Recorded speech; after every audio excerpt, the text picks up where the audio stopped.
my husband. So I'm excited to get into our topic today of discussion. First, I want to get into prayer. Give me 1 second.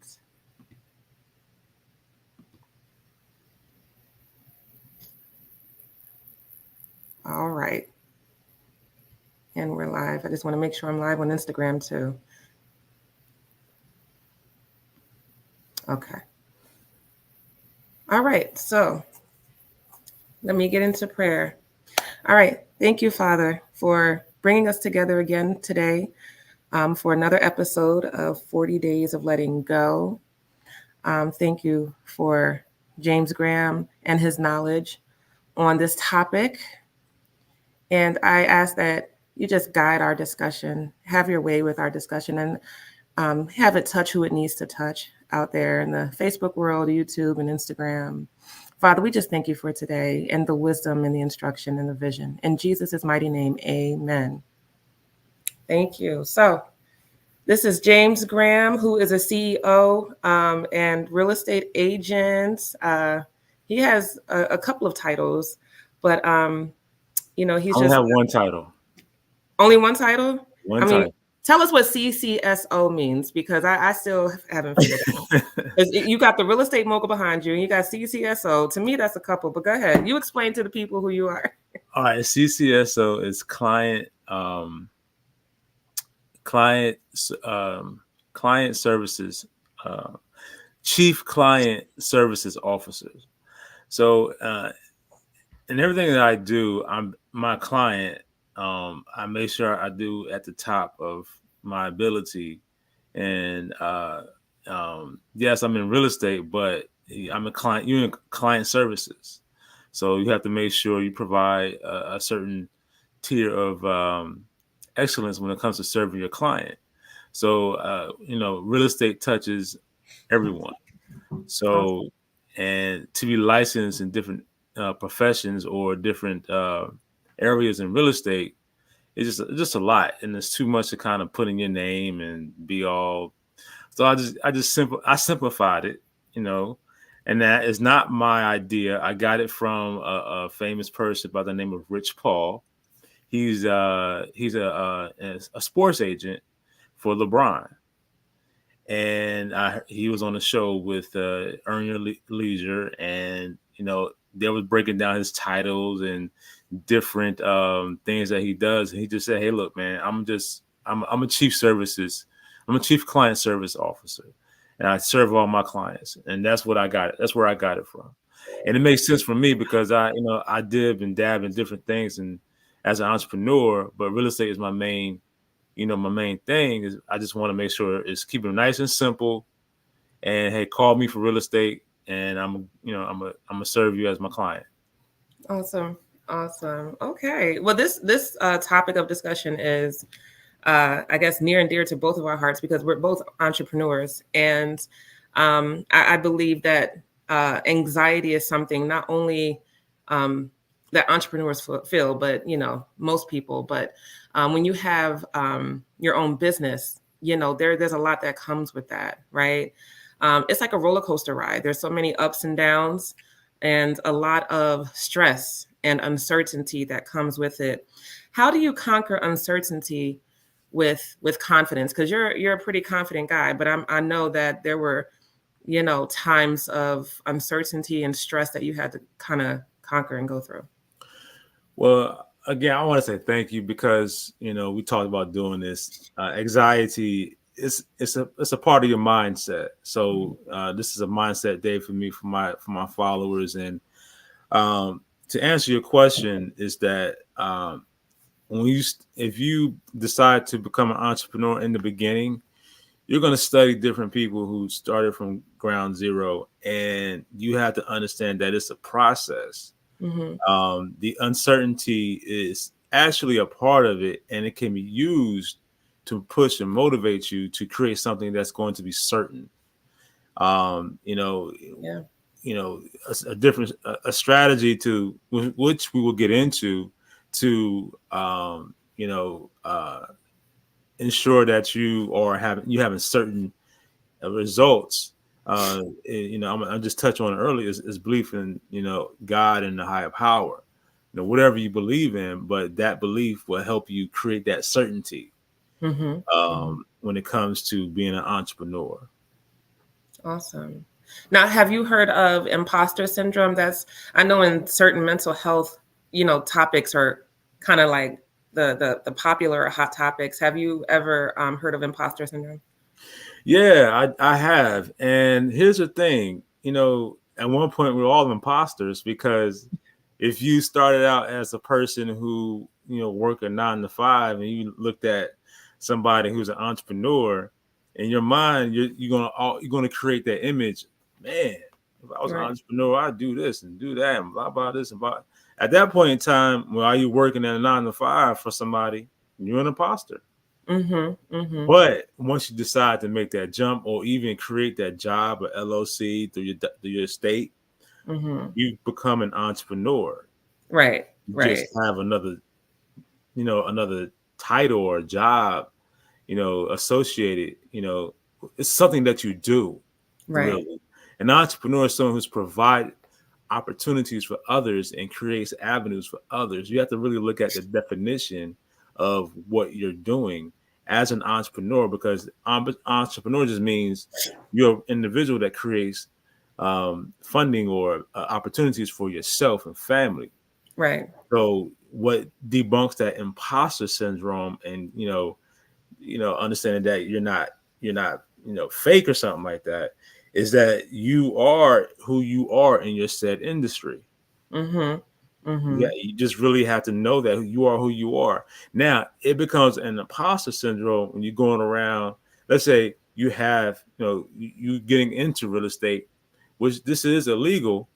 You can't give somebody a card and say you are a real estate agent, because you get a license number that you attract and monitor by a certain board and commission. I'm pretty sure it's the same way as the LPC in the mental field, mental health industry. That's an imposter, where you're posing to be someone that you're not, going out to the public and providing services that you're not capable or licensed to do. Right. But in different industries, you so-called, you don't need a license. But that, that's when you become an imposter, and you're scamming others for services that you cannot provide or incapable of providing. So you got to really break down these terminologies when it comes to your mental health. And I'm an imposter, where you're taking care of a family, and you understanding that you are creating an opportunity for your family to pass on to your parents, not your parents, but your kids and siblings. And you have to understand what those are to create that barrier, that break that barrier of being a so-called imposter. No, yeah, absolutely. Totally agree. For those that don't know, the imposter syndrome is, you could, on the outside, you could look like you're killing the game. Like you could look like you're just doing well. But on the inside, you feel like you're not deserving of all this luck, or you're a fraud, or you're fearing that you're going to be found out to be a fraud, right? And that you don't deserve all these blessings and things. Right. And fear of what? Fear is an acronym.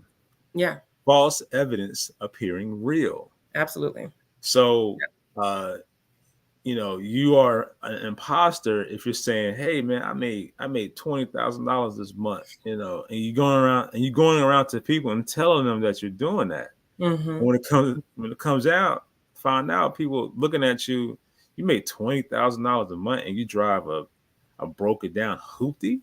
Like, come on, it's just reality versus non-reality, and using your common sense. No, absolutely. And then also too, when we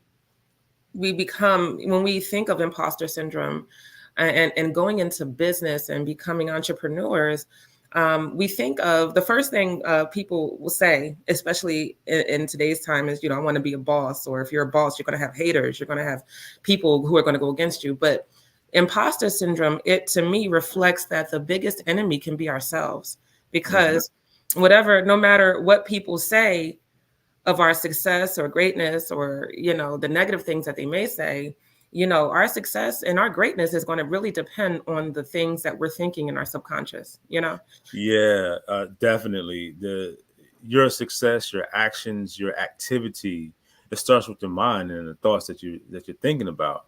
If Right. you think that you're an imposter, most likely you continue to think that, You're going to feel that. you'll feel that, and then you're gonna show that off to others that you come across. So yeah, Yeah. you definitely want to be careful of what you're thinking Yeah. in regards to so-called imposter. It's Just that CBT model. It's the whatever you're thinking is what you're going to feel, and whatever you're yeah, feeling is how you're going to behave. So, I mean, and that's in the therapy world, right? And the Christian world is, what we're thinking. You know, that's what's going to be in our hearts. That's what's going to be in our hearts, and that's what we're going to put out there, into the world. And yeah, we're not going to act as warriors for Christ. It's going to be, the negative thinking is going to take over, and yeah. we're going to act according. And I made a post last night. It's called mirror neurons. I found out Mhm. about this. And mirror neurons are neurons in your body, in your brain, Mhm. in your bloodstream. What happens is that when you're looking at something, or let's just say you're looking at the news and you're Mhm. looking at all the bad news, what's Mm-mm. going to happen? Those mirror Mhm. neurons, is going to create your reality. Mm. And you keep thinking those positive, negative thoughts and looking at different things that are negative, you're going to actually create it. Yeah. So if you look at positive stuff, you look at somebody, let's say a Money Mayweather, you know, Mhm. you look at what he's doing and how he's doing it, or even a LeBron or some, and the reason why I say Money Mayweather is because he really boasts and talks about what he does. Mhm. But if you Mhm. continue to look at somebody like that and put your image of yourself in his shoes, Mhm. you may eventually become what he's doing. It may not be at that magnitude, but it be at the Right. magnitude that you're looking for, because the mirror neurons is going to reflect what you want to be, Absolutely. good or Absolutely. bad. Yeah. So at the end of the day, your self talk is what matters, Yeah, right? We know words hurt. We know lack of support hurts and things like that. But your self talk is eventually what is going to be the driving force of success. yeah, Oh, that's absolutely. true. It makes me think of Proverbs 4:23. Keep thy heart with all diligence, for out of it are the issues of life. So guarding your heart, in everything that you do. Because everything you do flows from it. We always, talk about visions and, how to create a vision when you have one, writing it down, making it plain. Visions can be negative. They can be positive. So whatever it is that you're putting energy towards, that's what's going to come out.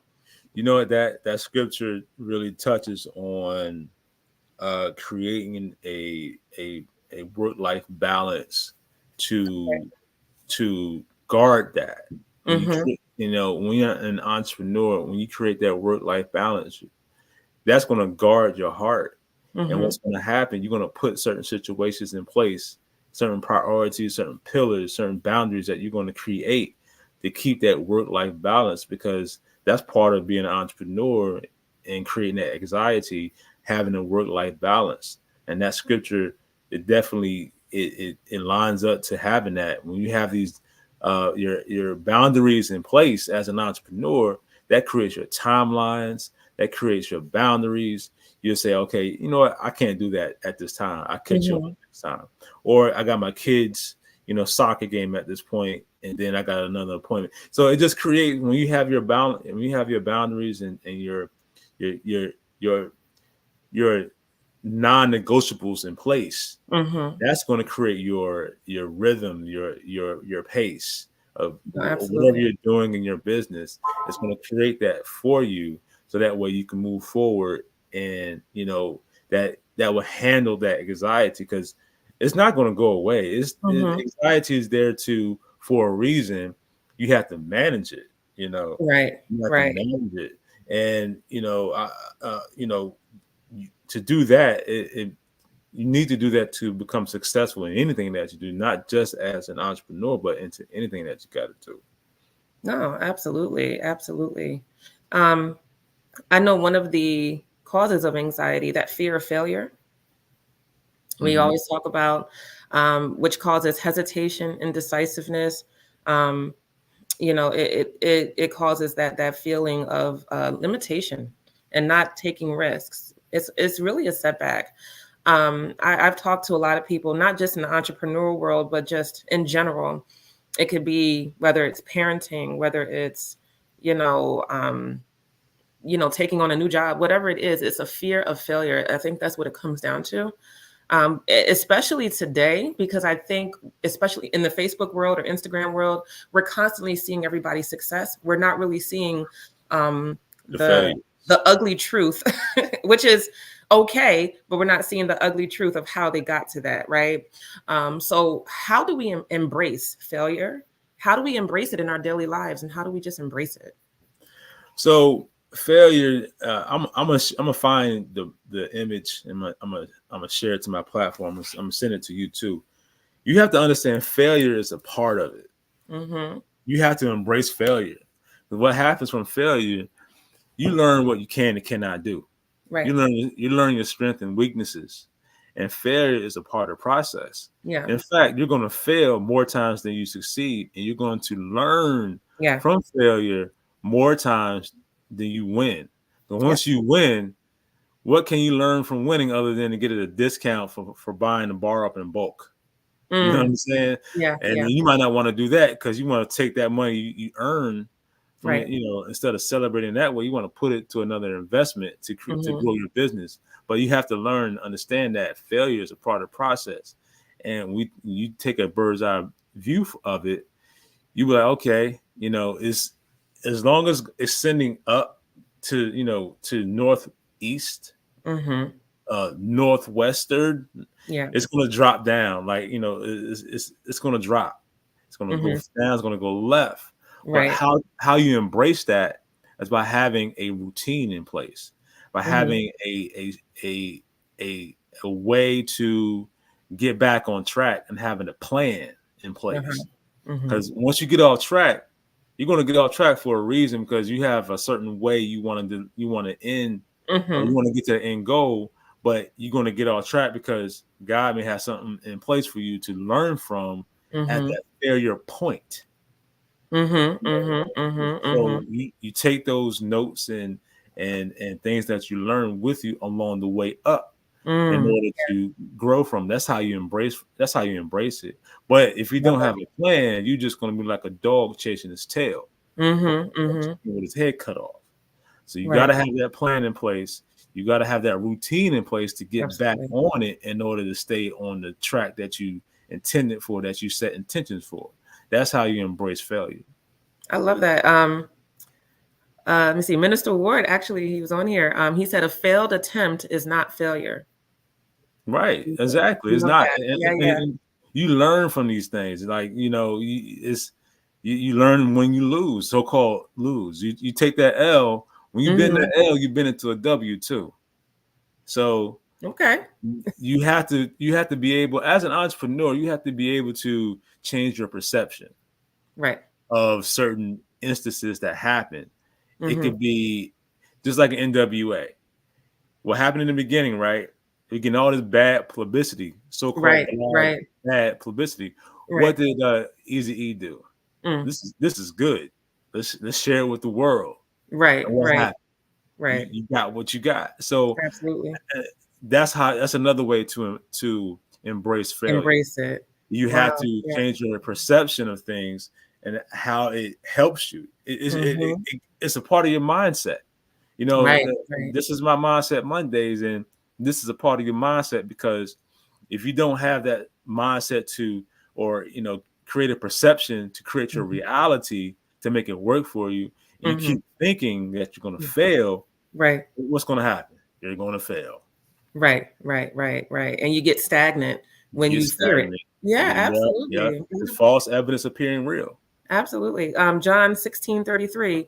In this world you will have trouble, but take heart, I have overcome the world. Right. So, like you said, false evidence, how do you say false evidence appearing Appearing real? real. Yep, that's Um, accurate. knowing that God is real, knowing that He'll never you've made it this far in your entrepreneurial journey, James, right? You've done amazing. Knowing that God is not going to leave you right here, you don't want to, call God a liar. He's going to still be there. So the setbacks and the what you perceive as failure, what we sometimes perceive as failure, that's a lesson. That's a Yeah, lesson, it's a lesson. right? Yeah. Absolutely. No, I love that. What helped you? Because I just want to touch on what you did in St. Louis, because I remember around that time, you had to feel a whole bunch of uncertainty. That was like your first business, and you were a novice. You were new to that. You were new to the business world. What helped you through that, being new to the business world? Because I mean, I think once you get to a certain point and you've gotten used to failure, you've gotten used to certain things, it's different. But coming in new and not having maybe the support that you needed, like what helped you through that? And just give a little explanation of what you did in St. Louis with the ABA team. So yeah, I started a sport franchise, and what helped with that, they gave you a manual on what you need to do and all the roles and responsibilities. It was a manual that was given, so that way you don't be going everywhere, going off the chart. So that was one of the main things. I stuck to that. When I stuck to that, my team, even though in the beginning I didn't have the resources, but when people came to my games, it was very professional. And what I basically did, because reason why it went so well, because I know basketball, I know sports, I understood it. I knew the product and service that I was serving, providing, and I knew what I wanted to look like. And when you look in the reality of things and look into your competition and all type stuff, knowing when the games are coming on, what helped me is understanding my reality, understanding what I was into. The product and service that I was providing, I knew it and understood it.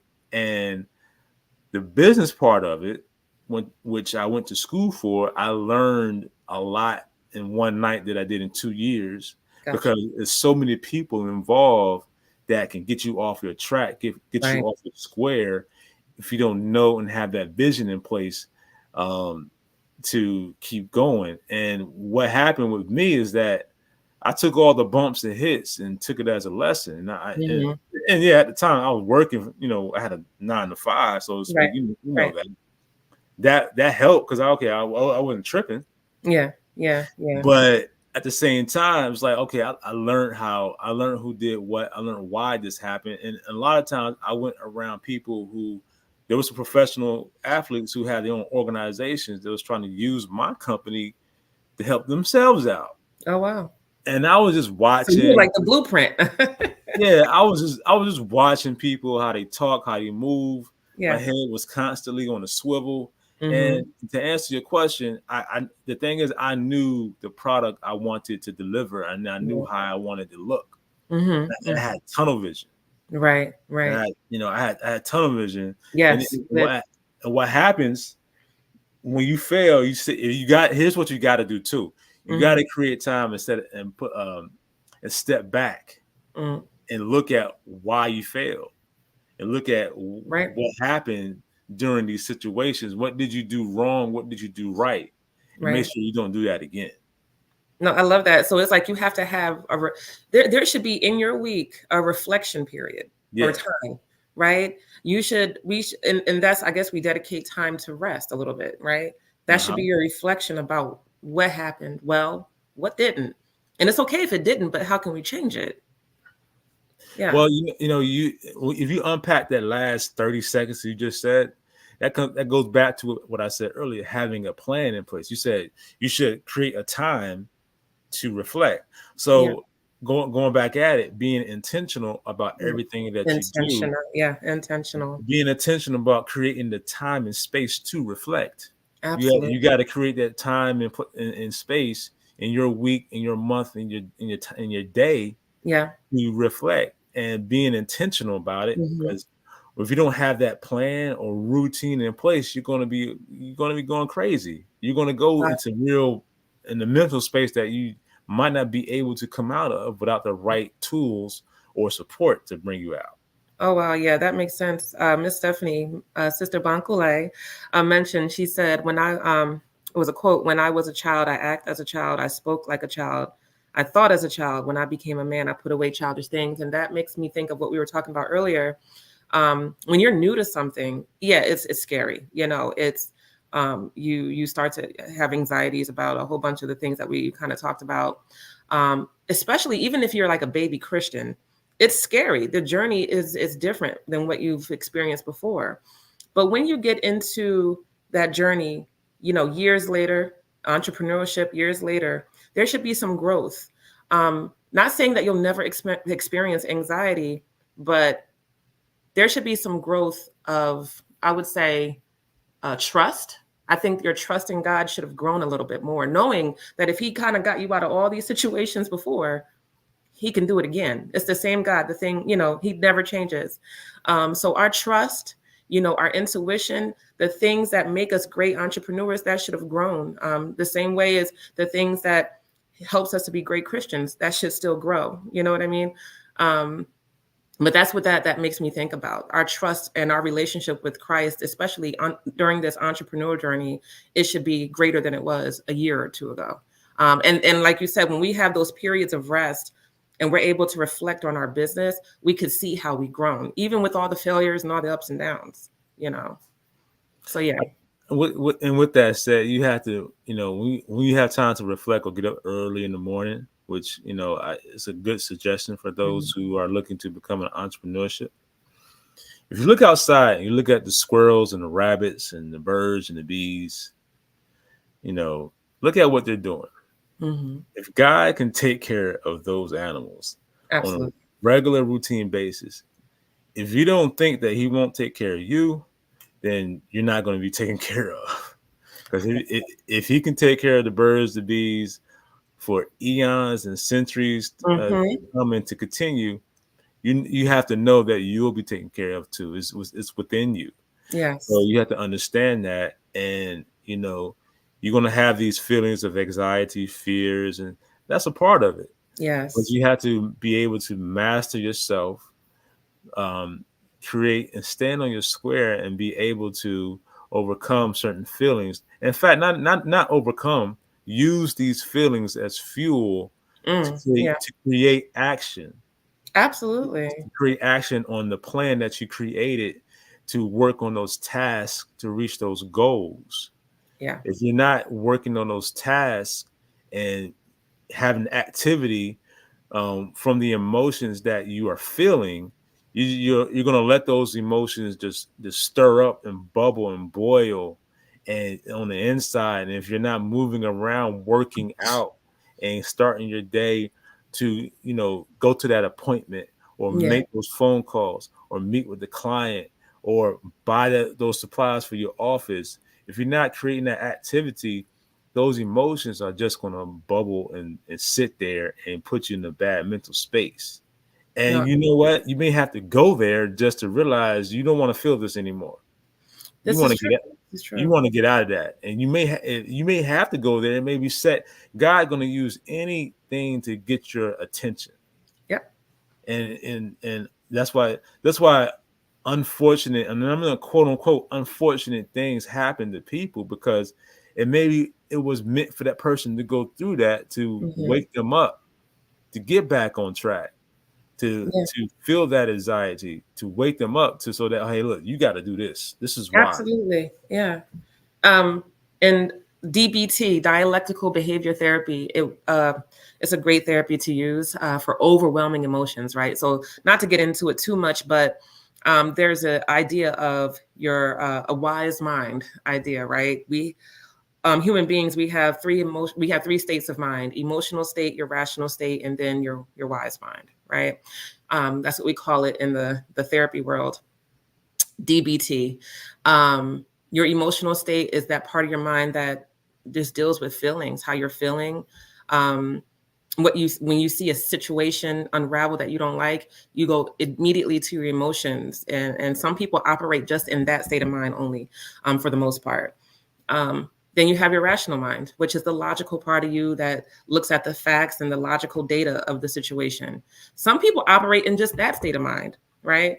And then when you put these two things together, it creates this, I guess you would say, balance.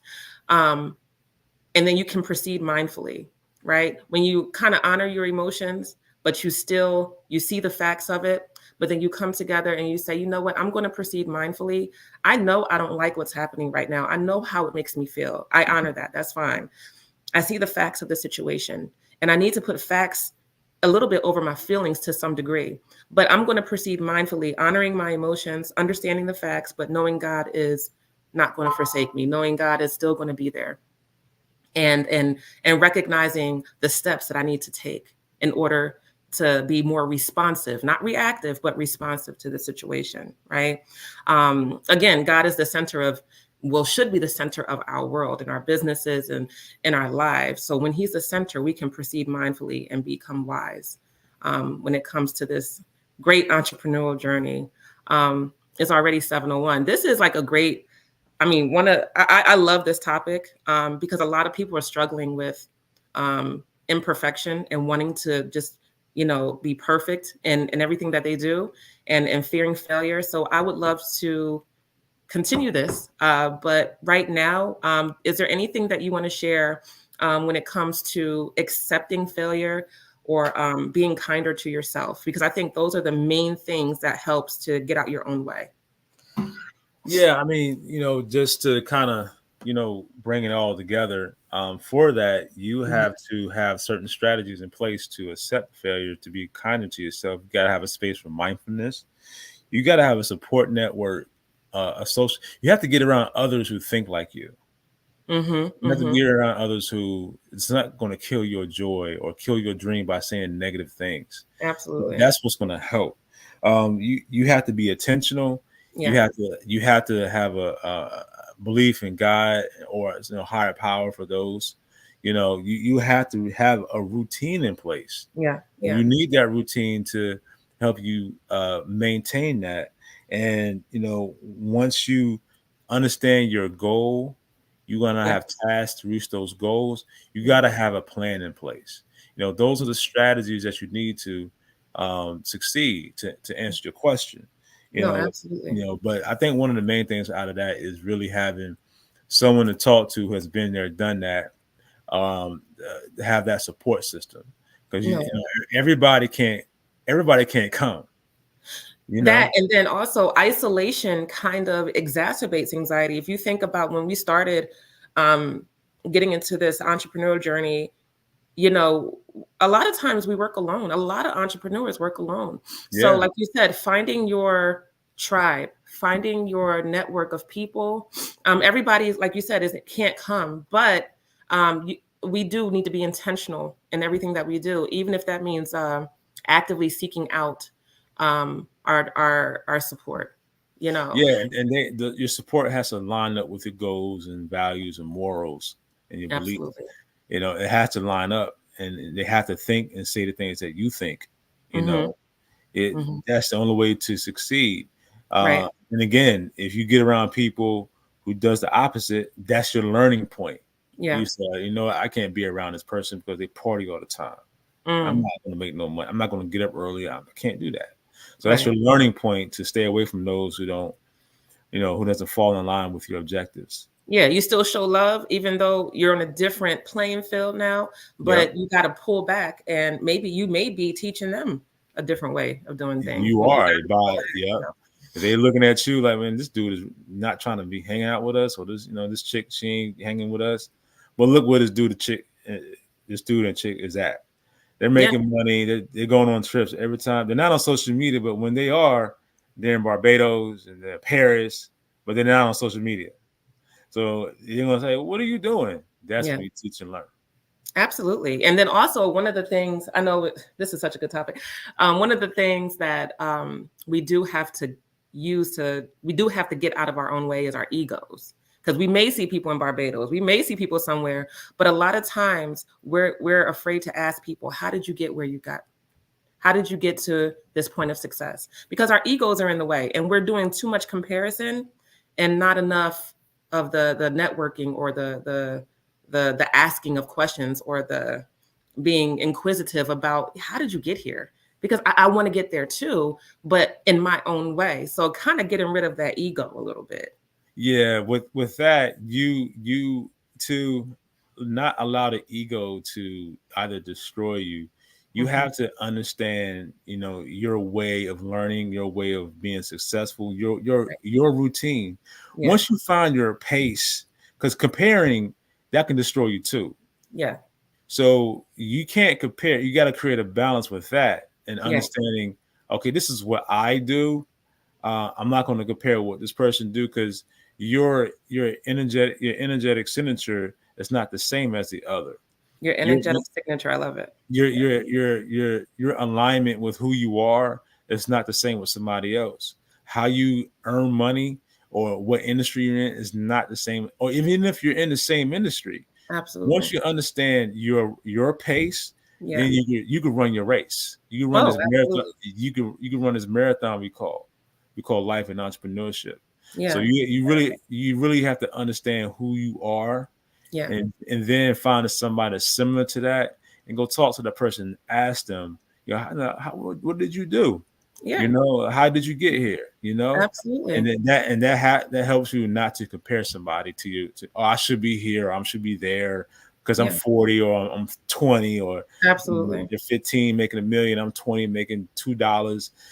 Once you understand that you are in a different lane than that other person, Yeah. or a different universe you want to call it, or just a different mental mindset, this where you say, okay, look, we're not the same. This is why. Absolutely. I love that. Nicola just said she's stealing what you said, the energetic signature. No, I love it because I feel like you come up with these words and they should be t-shirts. I So didn't that's I great. didn't come up with that one. Oh, I you heard didn't that come up. Okay. Okay. energetic signature. I didn't come up with that one, but it's, Yeah. it's what we have. Is what we have. Okay. This is so good. Okay. Um what I wanted to say is that I believe that we have everything that we need. I believe God puts us here on this earth for a purpose, right? Um, but on purpose. I remember our Pastor Hutton, he mentioned yesterday that it's not that we're put here just for a purpose, but God put us here on purpose, right? So therefore, everything we do, we must act with intention. So we have everything that we need to be successful. It's around us. You have a vision. God didn't give you that vision without the resources. That means go out and actively seek it intentionally, right? Um, what I would love for anybody listening to do is to journal. That's another, way to combat, fear and anxiety and things like that. Yeah. One of the journal entries, I would say, I want to give an example, is what is something you want to create within the next week, and who can help you? Who or what can help you? Journal that. Let that be, maybe your first journal entry. Getting ego out the way, stripping yourself of things of fear and all those things, helping to combat that. Journal and reflect and use that in your daily routine. God didn't get you here to this point of having a vision, and he would have never left you. He would not leave you in this space. He's going to continue to push you forward, regardless of the failures that may come. So, You know what?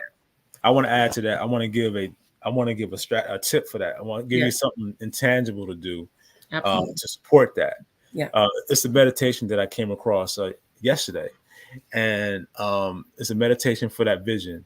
If Hmm. you have a big vision in place, ask yourself, what if I made this money, or made this? What if I get a car? Because what happens, and I just learned this, what happens when you ask yourself, what if, your brain automatically starts to think about the things that you're going to do when it happens. Oh yeah. 'Cause you do not go against yourself, because you may think, oh, I'm a millionaire, when in reality you're not right now. Hmm. Yeah, it's a goal, Hmm. but you Hmm. say, what if I'm What a if? millionaire? Yeah, And when you say what if, that triggers your subconscious mind, and your mind to absolutely. think about the things that you can deliver Hmm. to exercise that. So that's a meditation to have and use on your path. Do a what if meditation. And Yeah. when you in what if blank blank blank, what happens, you're going to start to create that image in your mind and your mindset, to create your lifestyle that you want. I love it. I absolutely love it. Thank you so much. It is 7:10, and obviously this discussion needs to be a part two. Um, and you will be coming back. So no, I appreciate you. Do you want to pray us out? Sure. All right. All right. All right. Thank you for another day. Thanks for a beautiful conversation with my wife and others and followers. What we ask for is for grace and forgiveness and opportunities that will align with our our actions and steps. Absolutely. Amen. Allow the opportunities to come so that way we could better serve our families Yeah. and reach the goals and intentions that we want to make. Uh, Amen. and I'm ending with that. Awesome. Awesome. In Jesus' mighty name. Okay. All right, Mr. Graham. Thank you so much. God bless you. And to anybody paying attention to this discussion and on here live, may God keep you and bless you and go about your week full of blessings. Thank you so much, everyone. Bye-bye. Bye-bye.